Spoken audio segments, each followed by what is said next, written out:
I need to ask you a question. Be curious, Drifters. Allegron's won the Brisbane Cup, but it's all Antino. Blake Shin, take a bow. Barraquil, Benny Allen hasn't moved. Broadside him, bobbed, won the Golden Rose. Pride of Jenny, trying to find the reserves at the 100. She's 3 in front of Mr. Brightside. It's all too late. Pride of Jenny has run them into the night.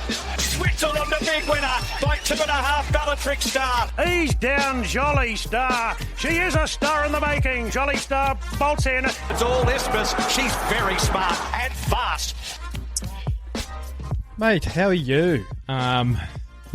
Bit of a reunion. 15 years since we finished up high school, which is wild. How are the boys doing? Yeah, well, I consider them drifters. Yeah, most of them seem well. They probably sound better than I do today. Throat like razor blades, which I'm sure the drifters find really soothing on their eardrums when they listen to this podcast. But no, it was a good day, mate. Would have loved to have had you there, but you've got your hands full. I do. Ned's app in one hand, infant in the other. So, which is more important. Yeah. So, mate, we've kind of got into a good routine at the moment where, especially like Fridays and Saturday nights, where there's either rugby league or, since it's September and springtime and finals footy time, the Brisbane Lions are bound to be playing as well, right? So 7 years in a row, I think. Yeah, and 4 prelims in a row. So thanks for coming, brah. Lovely hat, by the way. Yeah, up the Roy boys. Yeah.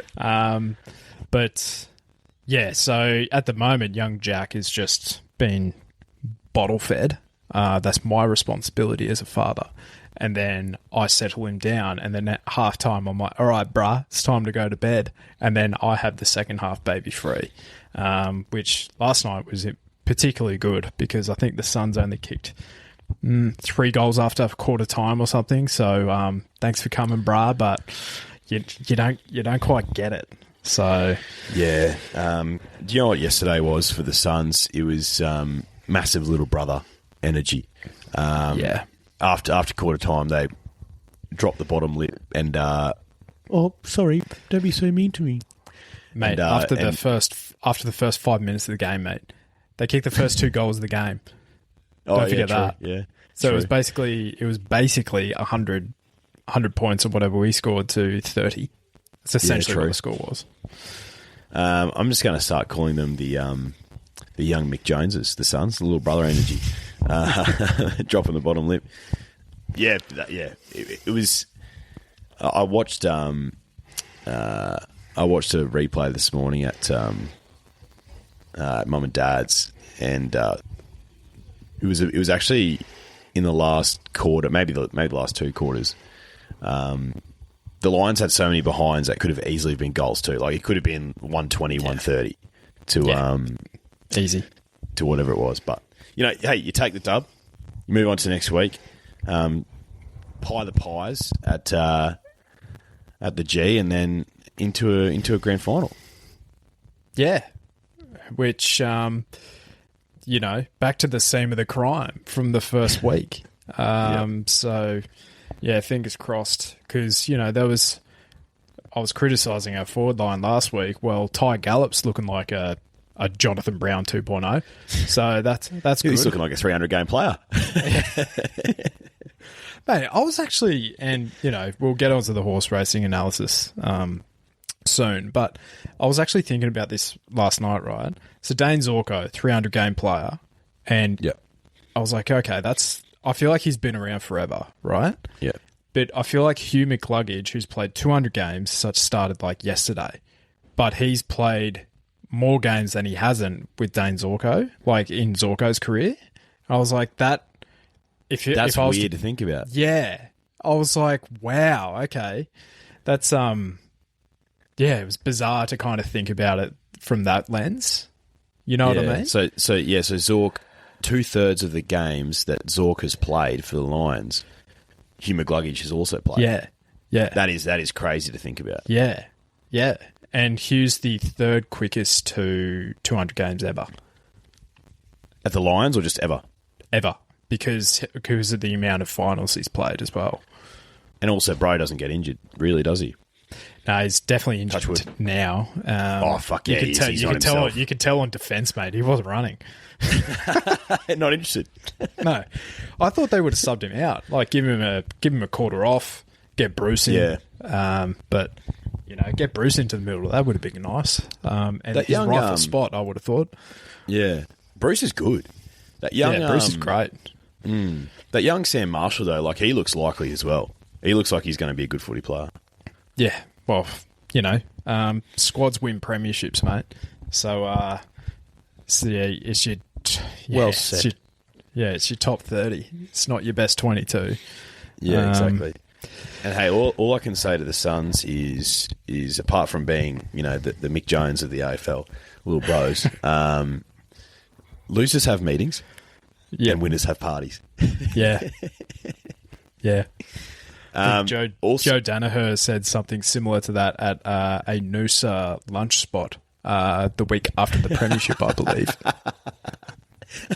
That's right. That's so funny. That's a great reference. Cargo ships, friendships, premierships. Oh, brings a tear to the eye. Hey, another big game this afternoon, whilst we're still talking about codes outside of horse racing. Your Broncos versus the Milk. How you feeling about it? Good, mate. Yeah. Form team of the comp. Because it's looking likely, if they win this, then they'd probably go up against the Panthers, right? Because the Bulldogs are kind of licking their wounds a bit with a few injuries as well. So, which it'd be if they make the grand final, I think they win it. If they go that way, but full credit to the Milk. But I think is it full cream? I don't know. Are they giving you Adelaide Crows vibes? Mate, that was wild. Yeah, potentially, but I feel like they still have some pretty. They have a decent team. Like I look at that Ethan Strange, I'm like, oh, you're hot. He's a throbber. Yeah, you're hard to play against. But yeah, like if Reece just tones it down a little bit, and he's well hydrated from his toilet water, I reckon anything's possible. I agree. It depends on the water in Canberra, though. Yeah. What's in the toilets down there? Well, to be fair, mate, it is a shithole. So, it is. It is. But yeah, to your point, is the Milk full cream? I don't know. Could be soy. Could be little soy boys this afternoon. We'll see. You know who was soy boys yesterday, mate? The jockeys in the Makybe Diva Stakes. What a segue. Fuck, they were, though. That was... I was watching it with a good friend of the show, Jake Millen, and he said, what a joke. Literally, as you text me saying, what a joke, I'm pulling my head off like Kitty Cat Tom. It was stupid. Just yeah. It played out exactly how he thought it was going to play out, which is actually ridiculous because the jockeys, the trainers, would have been looking at that race in far more depth than what we were, and it played out exactly like we thought it was going to play out. It was ridiculous. And I think everyone in the post-race, everyone's going like, well, Blake was supposed to make the move. It's like, well, I'm sorry, but Antino always gets trained for one run of prep. So don't blame it on Blake and Antino. Like, there's 4 other horses in the field outside of Brightside. Any one of you could have made a move. Now, in the stewards report, I saw that J-Mac said that Via Sistina was laying out and she just wasn't travelling. And I'm trying to put the responsibility back on me, the punter. And it's like, all right, could I have foreseen this, right? So Brightside coming out of fast run Memsey probably has more match fitness than a slowly run Winx in comparison to Aliana and Via Sistina. Sure. Mm-hmm. You could argue that. But I then went through my data and had a look at miles run at Flemington this year. This is wild stuff. That was the second slowest mile run at Flemington this year from good 4 to soft 6 rated tracks. So That's wild. The only horse that ran slower was Marble Arch, who ran a 99.89. That was a 98.75. So I'm going to list off all the horses that ran quicker than Mr. Brightside yesterday. Smokin' Princess in a Fillies and Mares benchmark 78. Ganacho in a benchmark 70. Smokin' Princess again in a benchmark 84. Marble Arch in a Group 2. Feroce, The Dad, Tom Kitten, Treasure of the Moment, sure. Jenny Lala, Arthur Nardos, Enuxo, O2 Good, Taken, Bucklew in a 2-year-old handicap listed race. From a distance, Jimmy the Bear. Now, full respect to Jimmy. Was that in a benchmark 100 or? Yeah. He was in a listed handicap, actually, so he's actually stood up. He's in career best. Lake Vostok as well. Like, that gives full context to what I'm talking about. It was farcical. So, is there a question mark on all these horses moving forward? Like, they probably need another barrier trial. I saw it on Twitter yesterday. I think it was Shane Curlew, maybe, basically said $750,000 for a barrier trial. It's exactly what it was. Oh, it was a joke. It was an absolute joke. And I'm sorry, going back to J-Mac's comments on Via Sistina, please, James, you're on a Ferrari, brother, and you're riding it like a Toyota Yaris. Like, please. And you'd know. You've had your hands on a Yaris for about a decade. I don't know a Ferrari though. I don't know what that's like. I've been in one though. Go to see Sneesby Racing. Look, I love that research from you. That is phenomenal. The 1600 metre data, love that. And it just goes to show that they handed it to Mr. Brightside on a platter. If Treasure of the Moment was in that race, she brains them because she would have led. She would have led up, and she just would have put him to the sword. So it's a blessing in disguise that she wasn't in that race. She'll go to the fan, different form line into a Cox plate. That's what I want. Yep. That's what I want. It's a farcically run, and I was waiting for Blake to make a move. To be fair, I was like, mate, you're on the back of Via. If any horse is going to bring you into the race, it's her. But you need to go now. When they were coming around that bend, I was like, you need to go now, and just never did. I think he was waiting for James, maybe. I don't know. It was bizarre, and I hated it. That's a poor display of racing in Australia, and it doesn't happen anywhere else. In a tactical show, like there's slowly run. Arguably in Europe, they go even slower, right? But that was something else. I'm looking at the racing.com sectionals data right now. Now they have how it's rated in terms of the the grade of the race as well, and it's rating at 21.8 lengths slower than standard. For Group 1 standard. So, like on all figures, this is just it's zero gauge, and all your David Gately's and the like, and all the form students and the data guys are going to be. I just don't know what to do with this race moving forward. Sorry, mate, keep going. Aliana and Via Sistina clocked the 5th fastest last 200 metres of the race, of the meeting rather. Both of them, 11:24. So they've rattled home probably as quick as they could, but it was mathematically impossible for them to win. Yeah. So what I think, this is the danger for me now, right, is I think the writing's on the wall for races like this, and I could foresee this happening within the next 2 to 3 years in races like this, especially with bigger fish to fry at the end of the prep. There's going to be pacemakers put into these races. So say, all right, let's for instance, for argument's sake, say like a Deny Knowledge was trained by Chris Waller, right? Same connections as Via Sistina. They will go, we want this to be a genuinely run race. So they put that horse into a field like this where she probably earns her spot into there, but it just kind of like will muddy the waters a little bit, if you know what I mean.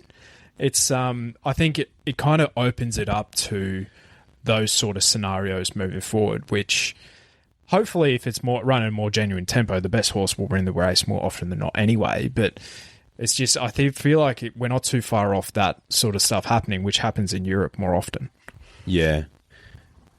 Yeah, you make a good point. I'm thinking about Sir Dragonette's Cox Plate win. Grand Slam. Grand Slam was the pacemaker there, and he was a horse who needed a genuine pace, and he got it. Yeah, and for me that's worrying because it's and there very well could be a future very soon where we see these Group 1 fields and half the horses have green silks with white and green checkered sleeves, and half of them are trained by Chris Waller. And you're not seeing a genuine contest between multiple connections and multiple trainers and stuff. You're seeing things being laid out on a silver platter for the best horse in the race or whoever they want to win. Basically, it's like Aidan and Joe O'Brien over in the UK. Yeah, exactly. And we've already seen a little bit of it in the last few weeks, where Yulong had to come out and say, "This is what we're doing with Treasure. This is what we're doing with Via," and ultimately, I was happy because they're both going to face off in a Cox Plate still, fingers crossed. But the fact that they even had to come out and say, "Oh, we're going to separate our horses from each other because we want them both to win Group 1s," I as a punter and a lover of the great game horse racing, I want to see the best horses race against each other as often as possible. Like Treasure of the Moment's never. Think about this: Treasure of the Moment, Autumn Glow, Lady Shenandoah, and I'm forgetting another one. Aliana, all 4-year-old mares, all going to be weight for age horses who could probably race against each other theoretically at a mile. Haven't raced against each other once as 4-year-old mares, and to me that's not a good thing. They should be racing against each other all the time. Who's the best? Yeah, to be fair though, the plan was for, say, a Lady Shenandoah and Autumn Glow to go against each other, but then Autumn Glow had a bone chip as well. So there is a caveat there, but I completely I get what you mean. Like, we should have seen Aliana go up against Treasure of the Moment in the Oaks. Yeah, but she wasn't because Chris Waller wanted to avoid her, which is fair enough because she's a very good horse. But it's just, I don't know. I don't like the over engineering because you can't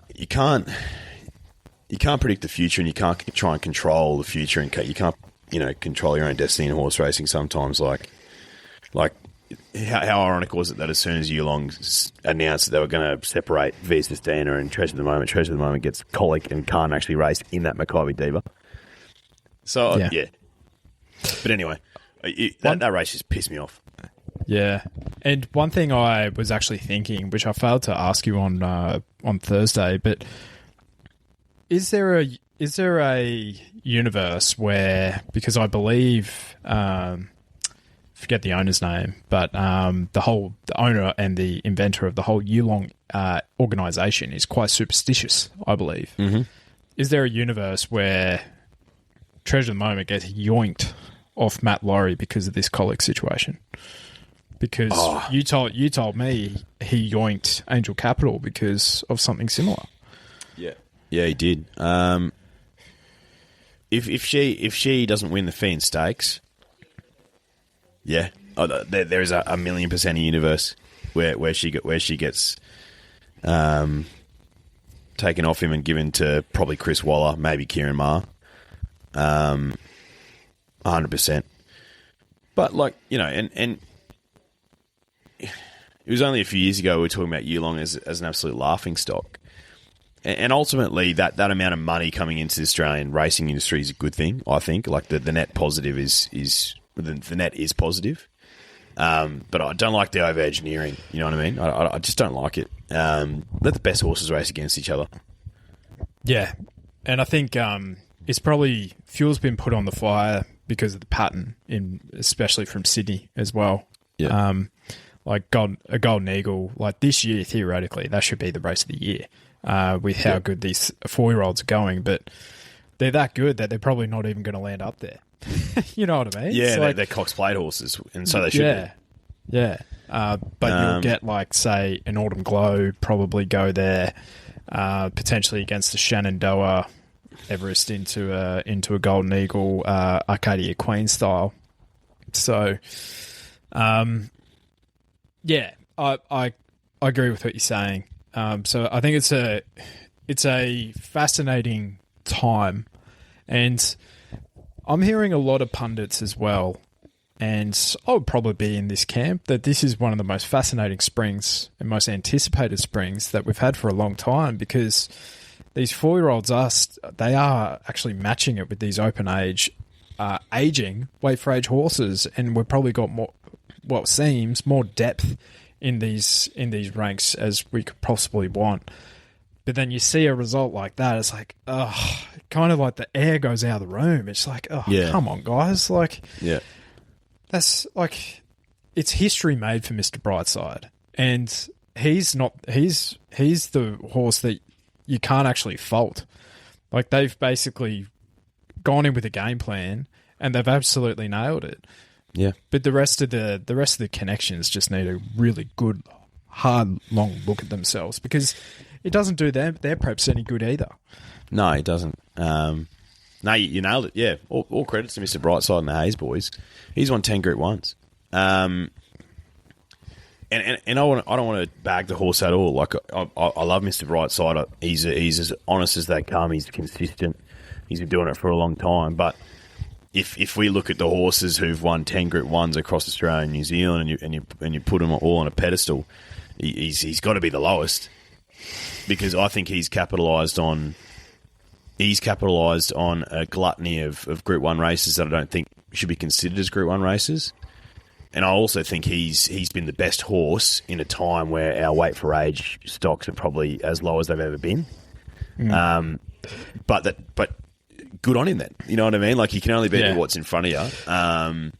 And he's got 10 Group 1s. He's got a stack of prize money. He's got a stack of connections. The Hayes boys have managed him beautifully. He's an 8-year-old gelding. But, like, I look at his CV with 10 Group 1s, and I look at Very Elegant CV with 10 Group 1s. Different fucking gravy. Different gravy. Yeah. Yeah. And you look at, say, like, Teen Time Group 1 winners that immediately come to mind that are similar-ish horses, like So You Think, right? 2-time Cox Plate winner.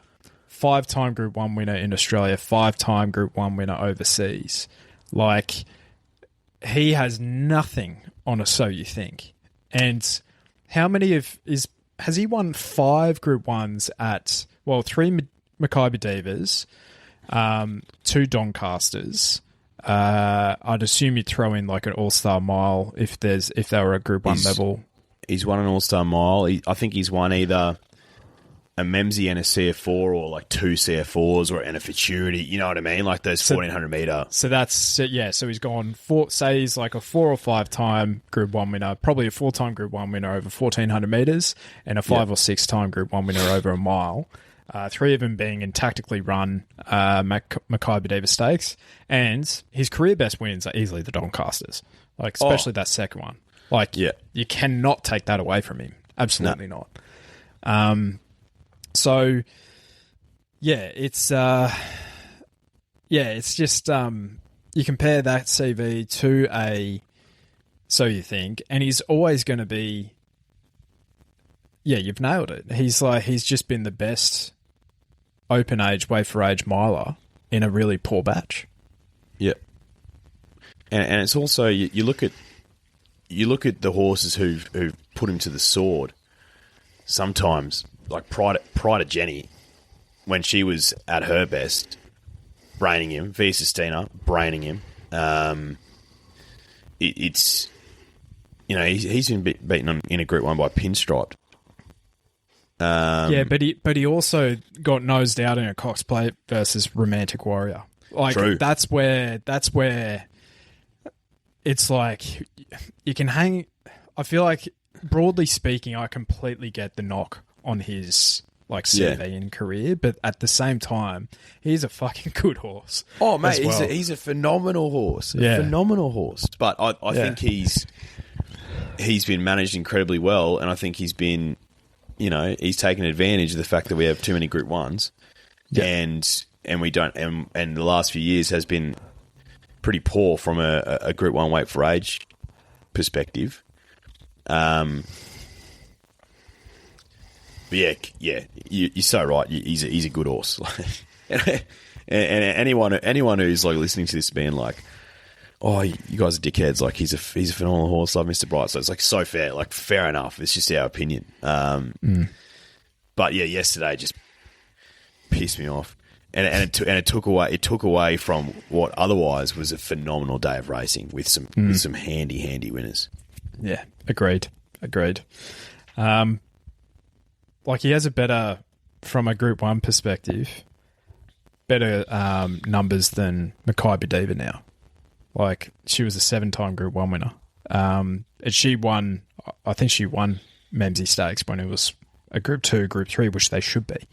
Yeah. You know what I mean? So it's just inflating careers these days. How many Group 1s would have, so you think, landed up with against this current crop? 15. He'd have more than what he does now. Animo won 9 Group 1s, right? And he's a better horse than Mr. Brightside, but he would have been pantsed by, so you think. Pantsed. Animo wouldn't have won any Group 1s in the Northern Hemisphere over 1,600 to 2,000, I don't think. I think he would have been competitive, absolutely, but he rattled off 9 Group 1s in, 3 seasons of racing, 3 autumns, 3 springs or whatever. It was like that. The Group 1s just kept coming. And you see that Treasure of the Moment's already won 4, and she's a 4-year-old mare. So there's just so many of them. And it's funny, the Asian Racing Committee just knocked back a proposal from New South Wales Racing to add another 4 to their calendar. It's guys, this is we don't need another 4. We need 4 less. We need 10 less. If that was a Group 2 yesterday, that Makybe Diva Stakes, do you reckon it would have been run the same way? Probably. I don't know. Yeah. There's probably... Yeah. I'm not sure. I don't know the answer to that. What do you reckon? Yeah. I'm not sure. But anyway. Yeah. Anyway. Yeah, that's wild to think. I've heard some pundits as well say that Via Sistina is the closest thing that they've seen to Winx. What are your thoughts on that?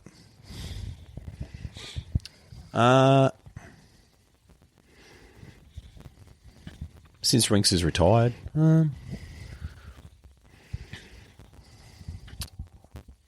I don't really agree with that, but she's a phenomenal horse. I think she's had one Winx-like performance, and that was in the Cox Plate. And the rest, she's just I think she's just a really good weight for age horse, where we we don't have many. I think she's a phenomenal horse for Sistina. But I wasn't going to dive into $1.75 yesterday. No. So Multi's up in flames yesterday. Mate, you're not wrong. You are not wrong. All right. Enough about that dross. No idea what it means, but I think you're absolutely right. I think it blessing in disguise for Treasure of the Moment moving forward. Get a more genuinely run Fian, without Frosty, who's got a holiday as well, so he won't be riding. But yeah, around the valley too, she gets to have a look at the valley, so some match fitness there, and I guess it's probably, and that's what's made just your point about Pride of Jenny. That's what made out the miles over that 18-month period so good to watch. So good because she lit it up. It was so good. So bring good. it back. Yeah, bring it back. Do you reckon they'll fly J-Mac down to ride her on a Friday night? Treasure the moment. Ooh. Nah, I reckon it'll be like Mark Zara riding. I reckon. Mark. Matt Laurie. Jamie Laurie. Carr, maybe. Yulong already has that. Jamie Mark, already has that Yulong connection with Vinrock. So, yeah. Mate, speaking of, he was good. Didn't really run too much time. Vinrock would have been beaten by big old Cafe Millennium by about 5 lengths. Oh. Lindsay Park have turned around the big Cafe. Oh, he's a prick of a horse. I was on Transatlantic, so that hurt. But Vinrock. I was on Vinrock. He was good. What do you think he's a genuine 1400 metre horse? Would you see him stretching out in the Caulfield Guineas? What do you reckon? Yeah, I don't know. Depends how it's run, I reckon. I'm not too sure about Vinrock. I think he's bit of an enigma. I think he feels himself a bit, and I think I reckon he could have a sustained preparation, and then once he loses interest, he will run last like Animo used to. Yeah. He's a thick cold, isn't he? Oh yeah, like he was sweating up. You could see, he was foaming at the mouth. You could see it. I watched the replay. So I missed it yesterday. So he but immense talent and hell of a turnaround as well. But he was the clear class in the race as well. So, but $3, I need to see it. And he'll be a similar, if not shorter, price next start, depending on where he goes. So, he'll probably land in a Caulfield Guineas, I'd say. It'll be interesting to see what price he starts there, especially against the likes of, like, say, your Autumn Boys and the likes. So, but yeah, I think he's proven to beat the Sydney Colts and already. So I reckon he could potentially do it again. Yep. Yeah, he might be in a Golden Rose next start, maybe. 2 goes at the 1400 metres and maybe go to a Caulfield Guineas. But no, he was good. Yeah, it was very good. Oh, mate, what happened with the She's an Artist in the first? Oh, not a good start to the day for the victim. She got absolutely jammed in. I don't know. It was pretty hot pace up front, and she was sort of leading. But I thought she was a bit plain, a bit disappointing. She's not a very big filly. No, but she would have beaten home Legacy Bound, that race rather, by about 5.2 lengths, and then My Gladiola by 2 lengths. So it's a hell of a benchmark 78, as we kind of alluded to. Strong benchmark 78. So I think, and she also had a slow recovery as well. So I think there's obvious. So I think she's done pretty well to finish 4th there. You're going to get a price for her next start, which is good, and I think you can make it back for She's an Artist. So I wouldn't drop off, all things considered. But yeah, Legacy Bound got the bob. Blew late too. Got 550 in the end, which was nice. Yeah. He's a gelding, isn't he, Legacy Bound? Yeah. Yeah. Unbeaten. Mate, and came through that that Morphettville race that Growing Empire. That's right. You mentioned that. Yeah, so, and very similar wins if you actually looked at them. But I think he'll be better for the experience down the straight as well. But, you know, who'd he beat here? Like Navy Pilot, Tycoon Star. I thought he was one that had a bit more upside, which is why I sided with him. Market disagreed, but I'm all the richer for it. You know what I mean? So, Fuck the market. yeah, but I guess like we kind of saw it in the 2-year-old year. I think it's fair to say that I thought the fillies had the edge on the boys. Yep. I think what we've seen in the 3-year-old year so far is that trend is continuing. So my Gladiola was really good, I thought. She was good, yeah. And I thought she looked the winner a long way out as well. She was in the right part of the track. Loomed up really nicely. Great ride by Jamie Mott, I think. Yep. Yeah, she was a good winner. Like, she'll find her way into a Coolmore. You know, what does she start in a Coolmore, do you think? $6-7. Yeah. I think she'd be single figures. As it stands right now, I don't think she's the winner of that race, but happy to be on her yesterday at about $5. Yeah. I think I said this on Thursday, and if I didn't, I'm saying it now. A filly like her, she's best ridden quiet, and I think you can do that down the straight and not give up too much of a start. So I think Flemington is almost cherry ripe for her down the straight. Whereas where she went around favourite in like the Blue Diamond, like Caulfield's probably not her jam, Moonee Valley's probably not her jam, where if I got her to, say, like a Randwick, I think she'd go quite well there as well. Nice 450-metre straight. But Flemington, I think you can kind of just put her in the right lane and just get her through her gears.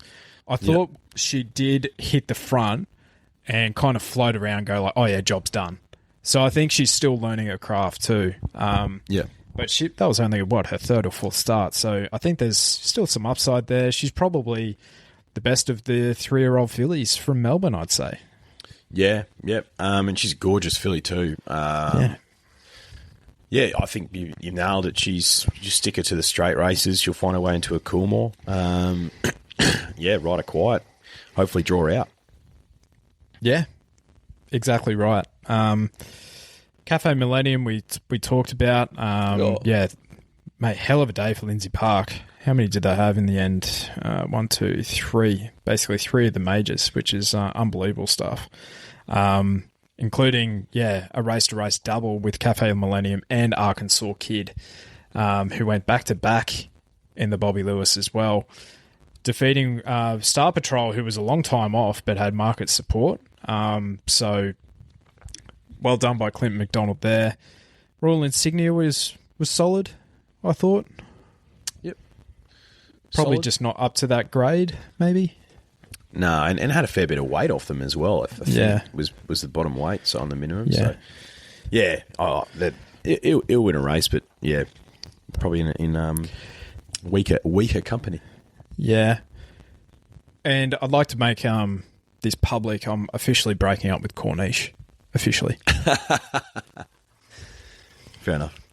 Second last, and they need to follow up the stable. So maybe he's got some underlying issues or something. And maybe he's like, say, you know how, and I'm not saying, I'm just making this comparison because it's the first thing that came to mind. I'm not by any means saying he is in the same, grade or even like conversation of this horse, but remember when Nature Strip was really inconsistent? He's not in that league, is he? No, but what they found was Nature Strip was allergic to hay, and then they switched out his box to newspaper clippings, and he basically was clean winded, and that's when he started running 1,200 meters. Maybe there's just something weird like that with this horse, where he's got a bit of allergies and is just a bit lethargic. Because he has a hell of a lot of talent. I just need to see him do it now. Yeah, he's got a block nose, Corniche. So if I see in the press that, they've made him go over the jumps at training or... just to enthuse him a little bit, energise him. Yeah. Like, I'll be back on him, but I need something funky like that to happen before If there's a Saturday later on in the spring that he's featuring at double figures, you have to have something on him. Oh, mate, just like you've broken up with him, but sometimes you go back to your ex one more time. You know what I mean? Just one more time. One more time. But and then Revelare booked his spot in the Melbourne Cup. I was on the Grey Mormona. Thought I was a chance. Thought I was a red hot likely. chance, but any cut in the ground and that horse would have won, I thought. Very well ridden by Michael D. But Declan Bates, Revelare was pretty much... They were the only two horses that you wanted to be on in the entire run. Yeah, Revelare was good. The victim was on, but wasn't confident at that price, to be honest. So didn't really have a go, but just a small one. But these So You Think geldings, I love them. They get better with age, better with racing, and he's built up a pretty good CV heading into a cup. They were interviewing Robert Hickmott after, and he was talking about maybe a Bart Cummings next, or maybe even a Caulfield Cup, heading into a Melbourne Cup. Look, is he a horse who's good enough to win a Melbourne Cup? I'm not sure. I still think there's a ceiling to be found for that horse. He might be that one that's classic, a local horse that the market piles into, and he starts, $7 or $8 and does nothing, maybe. But I still think there's plenty of depth to Revelare, so we'll see. You know where you back this horse? You back him in the Melbourne Cup, but in the top 10 markets. Yeah. I've no doubt he'll run in the first half of the field in a Melbourne Cup. He just won't be winning it. And surely with the likes of Sir Delius heading there, and I'd assume like your Buckaroos and whoever else, but that horse has to start 20-1, I would have thought. And then you can get some sort of a price, maybe even money for him to run top 10. And I think that's a great bet. You love that market. Yeah, mate, I nail it each year. You know? I get one at 100-1 each year. And he pays like maybe 5 or 6-1 to run top 10. Happens every single year. It does. So 3,200 metres is different gravy. It is. You just gotta read the tea leaves, guys. Yeah. We've touched on the dross Makybe Diva. Dross. Absolute dross. Lazura. J-Mac nails the ride. Perfect spot. And to your point earlier as well about not knowing what the horse racing gods have planned, and in terms of, say, mapping out a preparation for Treasure of the Moment and Via Sistina, you can get the perfect run in transit, like on display, and just not get a crack at them. I didn't have any eyes for her in the race because I was on... Sorry, the victim was on Lazura and I was following him in. Favourite bashing. But I watched the replay. That was terrible. That's got my butt a little bit sore for on display. Yeah. Sore butt. And it wasn't Benny Mellon's fault. He did nothing wrong. He got her in the perfect spot. Yeah. It's just one of those things. And that's where in the coffin is probably... I'm so happy when I'm in that spot, but that's going to happen to you from time to time, and you just got to cop it. It is. It's a shame, and I'm not saying she wins, but geez, she would have been a lot closer than where she ended up on display. She's got a good race in her for sure. But it's funny how often that happens at Flemington, like big, wide, open track, and how often that happens is funny, but. J-Mac gave Lazura an absolute peach. Friend of the podcast, Jake Millen, he picks it up while we're watching it.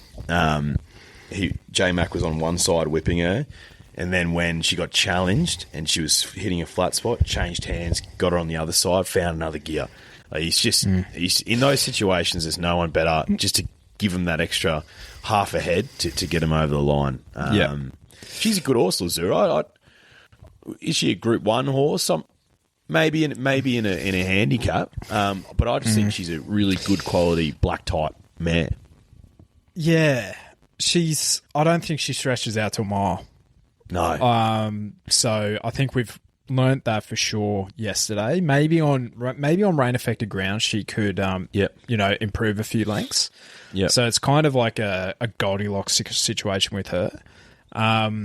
But she's got a fantastic, she's tactical. She could go back, she can go forward.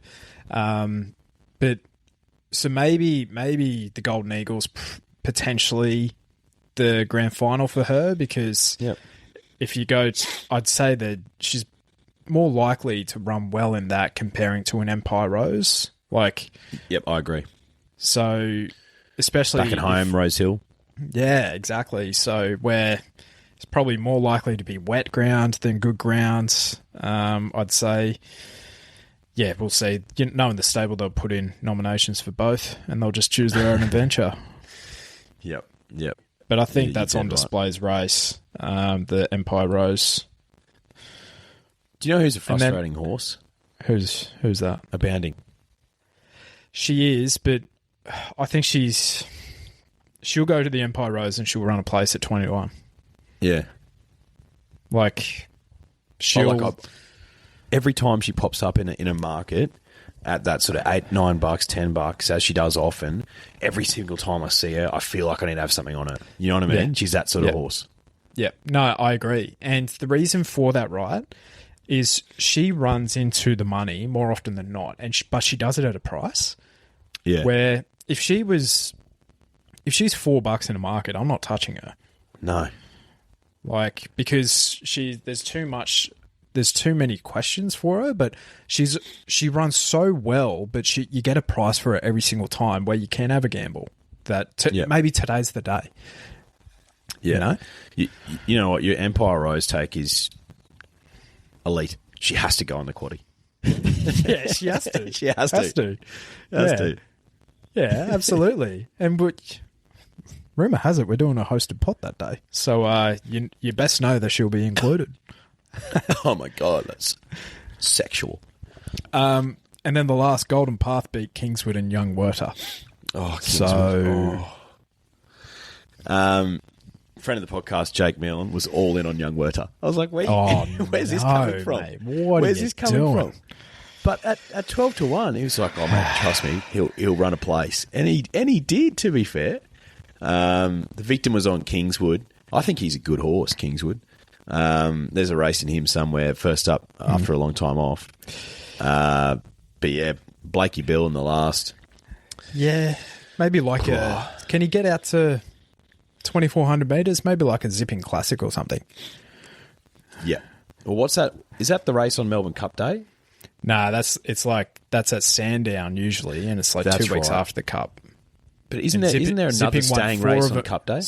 Zipping won 4 of them in a row. Yeah, right. there's that's like the White Marlin and Salcombe race. Yeah. But I don't think that's like 2,800 metres. I don't think he runs that. No. Nah. But he'd be a $25 pop in the Caulfield Cup. Oh God, what's his rating? I think he'd have to improve significantly to be heading there, I would imagine. I thought he would have had a black type against his name, surely. Kingswood? Yeah. I don't know. Let's have a look. And I think the thing is like you have to do it. Remember, who's the Waller runner that had that outstanding Moonee Valley Cup win and then did nothing since? In the green and black striped silks. And he just kept running and he just did absolutely nothing. And he got market support last year into about $4 for a race and he ran last. What's his name? El Bodegon Silks. Yeah. All right. Oh, that's really pissing me off. Moonee Valley Cup winners. He did a tendon. Yeah. Francesco Guardi.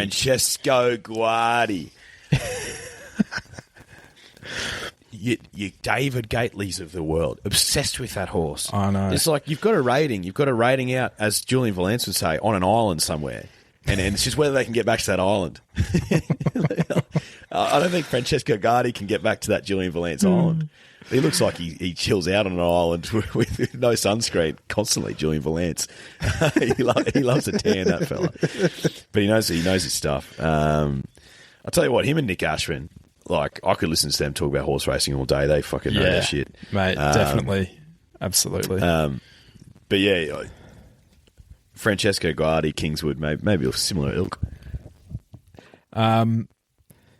I can't see. I'm sure there's an order of entry for the Caulfield Cup somewhere. But from looking at the form guide, Kingswood is a 99 rater, and he's won a Group 3 Coonji. So he would pass the ballot clause, but I'd say he'd have to improve to make the field, I'd say. But the Caulfield Cup's a pretty dross race each year now. Anyway, long tail.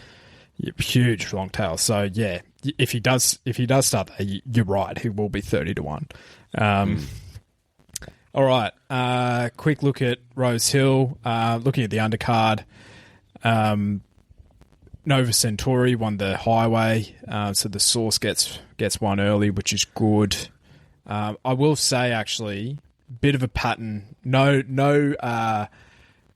disadvantage to be on speed in Sydney yesterday. I think Tempted was the only horse to come back from worse than 5th in the running at the 400 metres. She came from 6th at the 400 metres. So, but that was probably one of the more genuinely run races of the day as well. So that obviously helps. But yeah, a lot of them were in the first 4 at the 400 metres, if not leading. So, take that as you will. Track started as soft 6 and landed up soft 5 as well. So all the naysayers saying that, Sydney's no good, full credit to the managers. They had the weather to help themselves as well. Yep. The Source also had Firestar at 13 to 1, knocking off Benny Scarf's bet of the day. Oh, no, Benny. Unlucky, bruh. Unlucky. So, and friend of the show, Josh Bell, has a not significant, but a stake in Catch the Glory. So, unfortunate for you, bruh. The Ming Dynasty. So, 60s on pace dominated. Heavily backed last start. Forget what race that was, but I'd say it would be the Grand Prairie race where Tyreek went amiss. Autumn Boy was really good. A lot of good judges were basically going, I don't know whether this horse is much chop because he hasn't beaten anything yet, but he got, despite all those good judges making those calls, he's still got absolutely slammed in the betting into 260. Yep. Really good. And I think he shortened for the Caulfield Guineas off the back of that as well. So, really good run. I think this Without Peer has a race in it. Be it a spring champion or something. That was his 3rd ever career start, and I think he's only going to improve with more racing under his belt as well. So maybe he's a prep away, but there's a race in him that Without Peer. I think he's pretty good. Yep. Agreed. I thought Autumn Boy was great. How do you think that race sort of stacks up against some of the other 3-year-old races we've seen? I don't think there's any stars in this. Like, I've seen one of the biggest spooks on a horse without him running into the placings yet is this Federalist. Like, mate, you can trial up as much as you like. You can, your mum could be the queen for all I like. You actually need to go out there and do it. Like, so literally off hype alone, this horse is confirmed to go on for a Victoria Derby, right? Now, some good judges had a spec bet of 50 to 1. I think that's good shopping, right? If you know a horse is well-bred, is going that way, and it looks like he's going to stay. But now he's into like 20 to 1 for that race or something. I'm like, guys, like, surely there's better exposed form over that journey, right? This horse hasn't done anything yet. Yeah, I'm perplexed by that as well, to be honest. And in the 2,500 metre Victoria Derby for 3-year-olds who've just turned 3, some of them probably still 2. That's a journey, mate. Like, that's a journey. And he's a Vinny colt out of Arcadia Queen. Arcadia Queen, didn't want to see her further than 2,000 metres. She was a phenomenal horse. But I'm Invincible. He doesn't breed stays, although, we've spoken about that meaning absolutely nothing, just as recently as last year's Melbourne Cup winner being out of Extreme Choice. 20 to 1 is lunacy. Absolute lunacy for a Victoria Derby for that horse. Disgusting. Well, I'd say he would have drifted back out off the back of it, but sometimes there's just Fugazi hype on some gallopers. Fugazi. And you just got to see through it and go like, actually, what's actually real life sort of stuff, you know? And Do you know what's real life?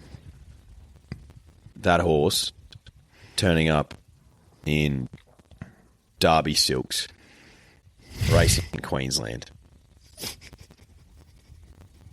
That's real life. Oh, that could be real life. I'm assuming. What is he? I'm assuming he's still got his nuts. Surely. Yeah. Yeah. You're not chopping the nuts off a son of Arcadia Queen anytime soon. Yeah, I think you might be forced into a situation where you have to. Was not a good day for the Hawks stable yesterday, I might say. Now Manar wins the Shirako at 11-1. Trialled up well, failed down in Melbourne. Back to the scene of the crime in Rose Hill. She ran really well. Beats out Dark Glitter, who's, a consistent mare, but, her SP was $51. Gangster Granny was 3 wide. The Trip beaten a tick under 2 lengths. Probably disappointing at the price, but I think she's run well. And then Steffi beaten 3.2. That's what Steffi does first up. And then Amina was beside her. Now, I thought she just got held up at the wrong time, Amina. And I was initially disappointed with the run, but I was like, she didn't really have a shot at them. But then she's kind of zoomed home.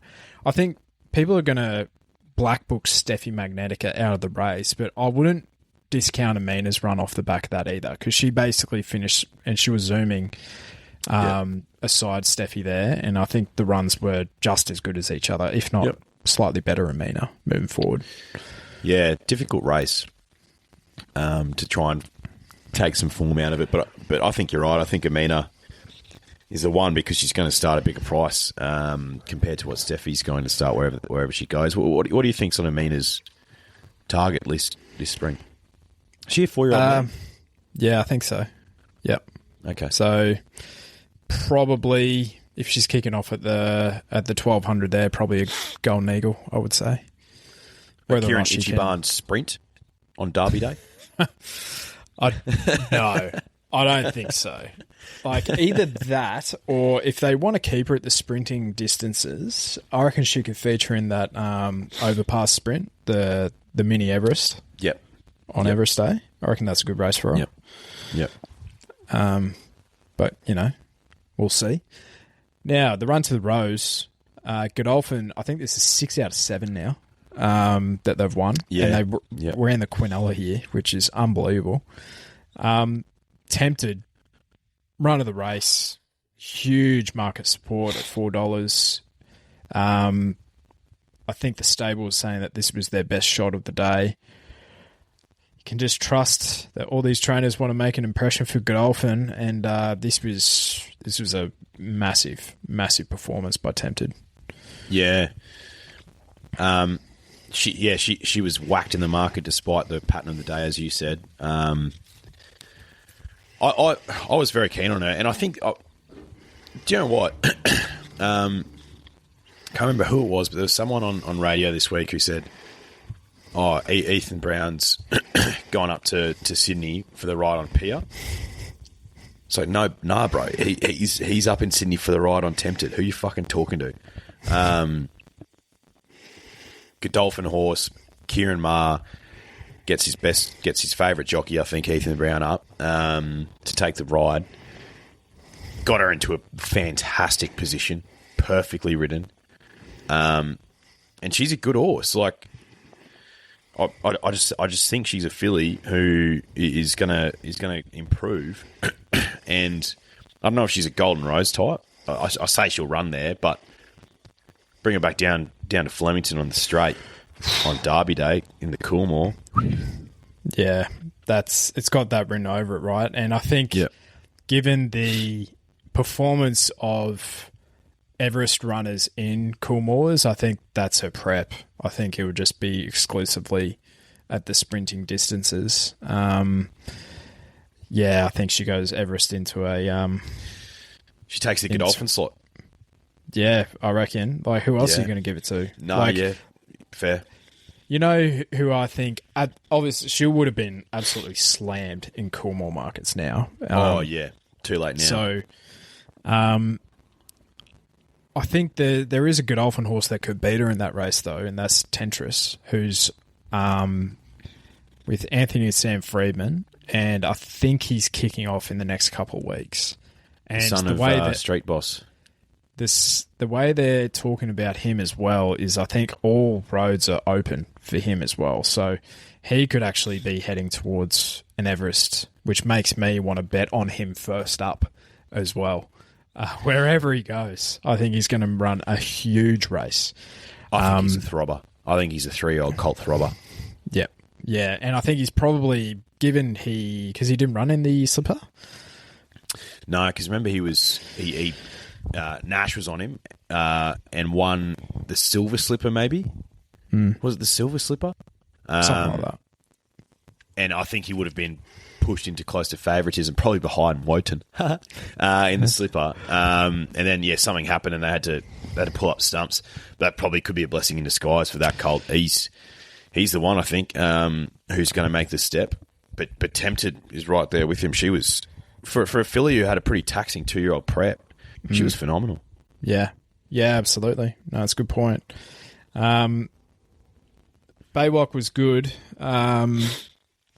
Sitting off that decent tempo, he held on well, but probably pattern of the day assisted him. Skyhook was really good. I think he's a good colt. I think he will improve getting out to the 1,400 metres as well. Off a freshen up. Yeah. Yeah, it was 4 weeks between runs there, so I think he's only going to benefit from that match fitness. There is a race for Wotan. I don't know if it's the Golden Rose, and I don't know if he's going to win it as a 3-year-old. But to be fair, and I was maybe a bit emotional yesterday after talking about it, but he was 3 wide without cover from the 800 metres yesterday, and he's only been beaten less than 3 lengths against the pattern. I think he's actually run really well.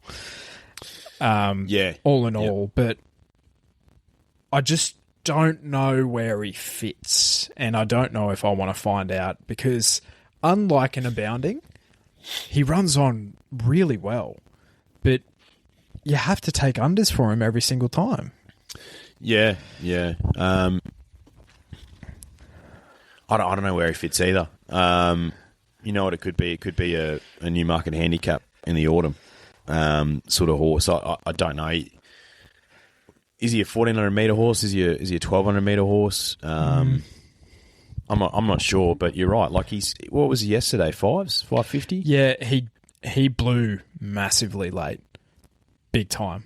So he started about $750, $8. Did he? Yeah, which is probably the first time we've seen for him. But I think he's outrun his price, to be fair. I think So I thought it was a get in, get out job. I reckon I could still do that. It's like, redraw, go again. I just don't know. At a price, probably. I'm going to pick my moment with him. So I think I'm convinced he wins something. I just don't know what it is. And Raging Force, I think, had a slow recovery as well, beaten 4.5 lengths. So that's a forgive. Rivellino's just not up to this class. He hasn't made the jump, has he? No, he hasn't. And you don't need to when you've won a Millennium. You've got plenty in the bank. The one that is puzzling is Nepotism.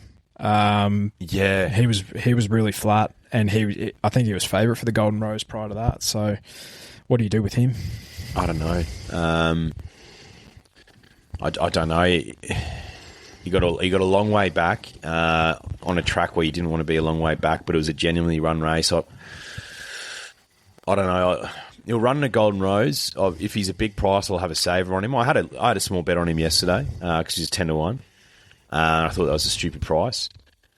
But based on that, you want to see him at least at a mile, and then further out. But maybe he's not a Cox Plate 3-year-old. Maybe he's a Spring Champion 3-year-old.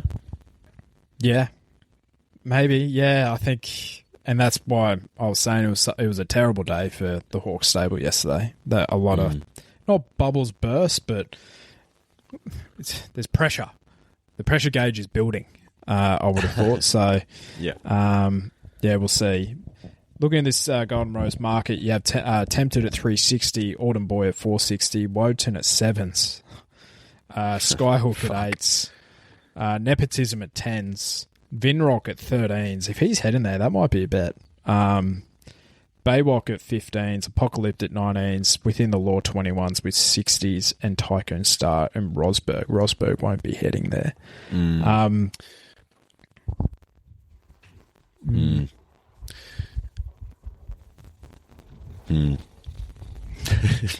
Tricky. Very tricky. Very tricky. I think that was pretty much everything. Was there anything else? Oh, yeah, Autumn Glow, of course. Of course. Yeah, just dominant. Good horse. Perfect spot. Won by 2.5 lengths in probably second gear. Yeah, she's a star. Yeah. Beating a Group 3 sprinter in General Salute. And Pierre, first up, beaten 4 lengths, but he'll run a place in Epsom, I would have thought. Yeah. What do you reckon she'll get in an Epsom? I hope she goes there.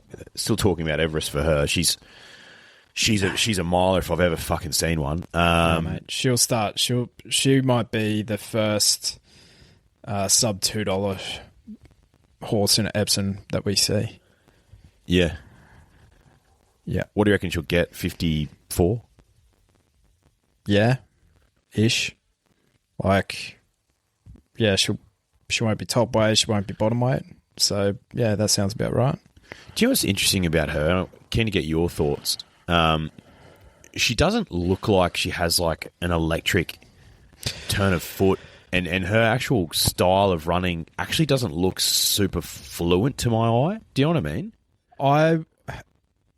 I thought you can tell she's the daughter of her dad, the Autumn Sun. Yeah.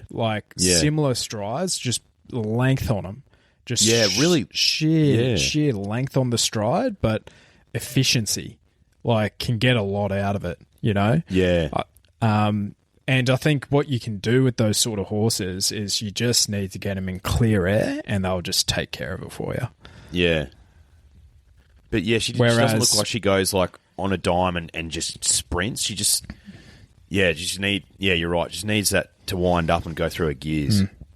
Yeah. Where I feel like the Autumn Sun, to me, to my eye, he probably had a more exaggerated stride to her in terms of length, but he almost looked like I reckon he could have run over any distance, that horse.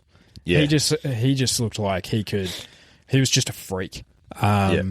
Which is just a shame that we don't see these horses at 4 or 5 years old like we used to. But you imagine the size he would have got to. Fuck. Oh, mate. Big, thick. I love it. I love a big entire. I love it. Yeah. But no, I know what you mean. And I think if she does get beaten, it might be in at Epsom because she'll probably find a lot of trouble. I think the worst thing for this horse... Especially with Karen McAvoy on board. Worst thing for this horse in Epsom would be drawing the inside gate, barrier 1. Inside 5 barriers would be disastrous, I feel. All eyes on her. Yeah, and you just don't let her out. And then it's good luck. Because you can see absolute horror shows on display. Some horses want to take the gaps and what have you. I think she's probably one of those, but sometimes there aren't gaps to actually take. Yeah. You can't actually do anything. So you almost would prefer to have her 3 wide no cover than trapped on the rails in a pocket. Absolutely, mate. Especially how these Epsons are currently run. They're farcically run races at the moment. Oh, yeah, last 2 or 3 years, Redina won it from on speed position. Cheerwolf was probably the most visually impressive, but he's different gravy from a handicap miler. Can run on I hope you're breaking up with Espionage moving forward as well. Oh yeah, absolutely. Didn't have a cent on him yesterday. I didn't have a cent on anything in that race. But no, I've had my chance with him, and he's had his chance with me, and we've both left very sore. All right, Group 1's next weekend. The Sir Rupert Clarke, Angel Capital at 3s with Sepals at 5s. Damask Rose at 7s with Lazura. Another Will at 9s, Magic Time 11s with Royal Patronage at 13s with Miss Rombini Evaporate. Kitty on Steeples. Oh, look, Angel Capital and Steeples, both mine. Like, they're both horses I've got a lot of time for. Yeah. And I think they're both incredibly likely.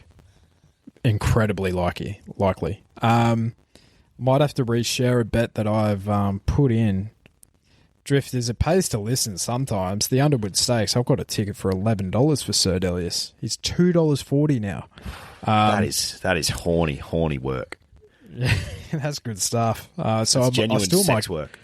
I might get something out of him, even though he's. Let's put it this way: I don't think he's scared off going to a Cox Plate after seeing that Makybe Diva yesterday. Well said. So yeah, $2.40 for him. Buckaroo at 4s, won the race impressively last year. Moira, who will inject some speed into this race at 5s with Desert Lightning at 9s. Mr. Brightside could back up. To be honest, I wouldn't be surprised if half the field backs up in that Underwood. $11. Will He Do It at 13s? Aliana at 13s. Anisette 15s with Golden Path at 15s. And Zardozi $17 and longer the rest. Don't need to bet again. Sir Delius at $11. This sounded pretty nice. Yeah. I wouldn't want to take him on in that race. And I didn't get the 11, so I can't bet now. I'm not taking $2. That's ridiculous. No. But I think he wins that. And then looking forward, Manicato Stakes night, Lady Shenandoah at $2.50, Barraquil at $4.50. War Machine will kick off there, I'd believe, at $5, awfully short. Angel Capital at 7s, Skybird 7s, Magic Time at 8s, Alabama Lass at 9s. Between the top two. I think Shenandoah has that wrapped up. Yeah. I feel like Barraquil will improve getting out further. But I think so. I think she's a better horse than Barraquil. Absolutely she is. But good horses have lost the Manicato Stakes as well. Good horses don't handle the valley sometimes. Sometimes. Stranger things have happened. We've gone through the Golden Rose, which is grand final day, so hopefully we'll be preoccupied. And yeah, that's the rest for September. But all in all, I feel like we've bitched and moaned enough about the Makybe Diva, but full credit to the Mr. Brightside and the connections, but you ain't so you think, bruh. Yeah, bruh. Yeah, enjoy that 20 million prize money, you fucking losers. Oh my god. Nah, yeah, well done to him. Well done to the Hayes boys. Hopefully we don't see a race like that anytime soon. Hopefully. But plenty of racing still to unpack. Still enjoying the hell out of this spring. So we'll be back on Thursday to preview all of the quality races, wherever you listen to your podcast and on YouTube. Go get them, Drifters. See you next week. Hurrah now. Bye-bye.